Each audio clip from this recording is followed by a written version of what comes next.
Before the break, we took a look at some Audi concept cars and what they might bring to driving in the future. Now, we look at some production realities. Audi's first crack at the hybrid market will be with this car, the Q5, which is set to hit the American market in the next couple of months. The technology will also reach the A6 and the A8, but Audi South Africa can't tell us when or if those models will reach our country. This is a hybrid in the traditional sense, a petrol engine combined with an electric motor. Together they produce 180 kilowatts and 480 newton meters, but while the power may be similar to a V6, the fuel consumption is more like a 4-cylinder diesel. Audi claims a figure of just under 7 liters per 100 Ks and a CO2 figure of 160 grams per kilometer.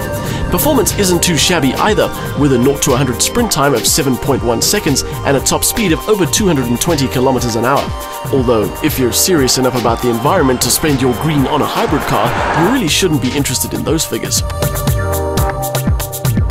Audi haven't just plugged their small engine into a battery and hoped for the best. There have been quite a few other modifications to the regular Q5, including the electric power steering and the electric air conditioning compressor. The torque converter in the 8-speed Tiptronic gearbox is replaced by the electric motor combined with a multi-plate clutch, which couples and decouples the engine and the electric motor. High voltage cabling connects the system's electronics to the battery and the motor, with the electronics acting as a controller between the two.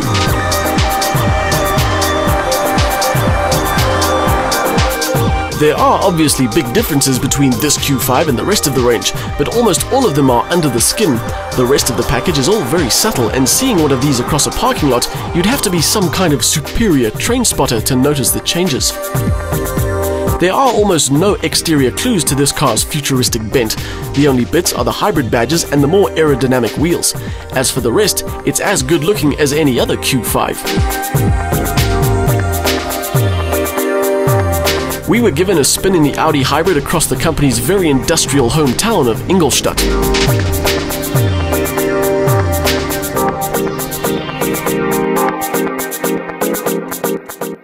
There are a lot of hybrid type concepts that we're already used to that are in the Q5. Please turn right in 300 meters. Yes, dear. For example, it's got a petrol motor and an electric motor that work in various combinations depending on road speed or conditions. But Audi have tried their best to make sure that the driving experience of the hybrid is no different to a regular Q5. So, for example, the normally bulky battery pack lives above the rear axle, but the boot space is exactly the same as it would be in a petrol or diesel Q5. And because they haven't deleted the combustion engine entirely, there's a nice noise when you put your foot down, although this Q5 can drive on battery power alone up to 100 kilometers an hour. On the inside, the only real changes are to the instruments. The rev counter is replaced by a power consumption needle, and then there are all those multicolored animated displays that tell you which part of the engine or electric motor is doing what, and basically telling you how inefficiently you're driving. But driving the Q5 hybrid really is as good as any other model in the range. It's powerful, it's comfortable, and it's jammed with the usual high-quality Audi interior. But it's an experience that almost certainly won't be available in South Africa.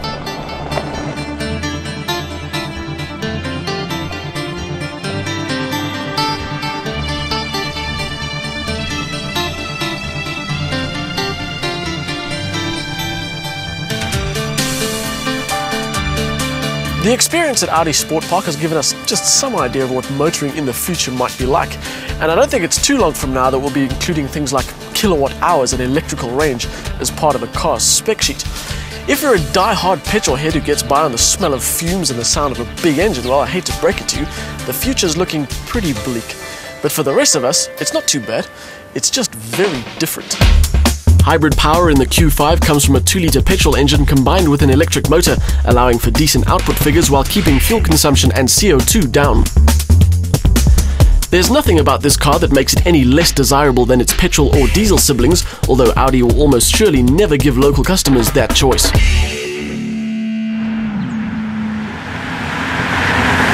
But South Africa hasn't been left completely out of Audi's green equation, because right now you can buy one of these, the A4 2-litre TDI efficiency model, with a few design and mechanical elements to make it more planet-friendly.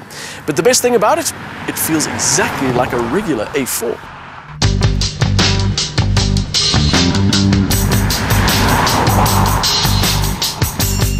pretty much looks like a regular A4 too.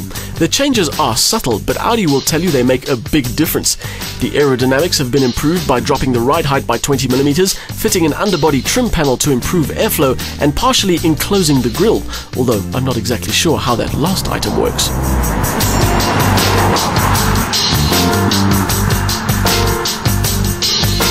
The leather on the A4 efficiency seats is made from cows that belch a more environmentally friendly brand of methane, and the plastics come from all those old drinks bottles and plastic bags you threw away last year. Just kidding. The interior remains the same as in other A4 models, which is not a bad thing in the least. Good materials and ergonomics with the best build quality on the market right now. The 100 kilowatt A4 efficiency is powered by a 2-liter TDI motor, and it replaces the 105 kilowatt version. It's only available with a 6-speed manual gearbox fitted with start-stop technology.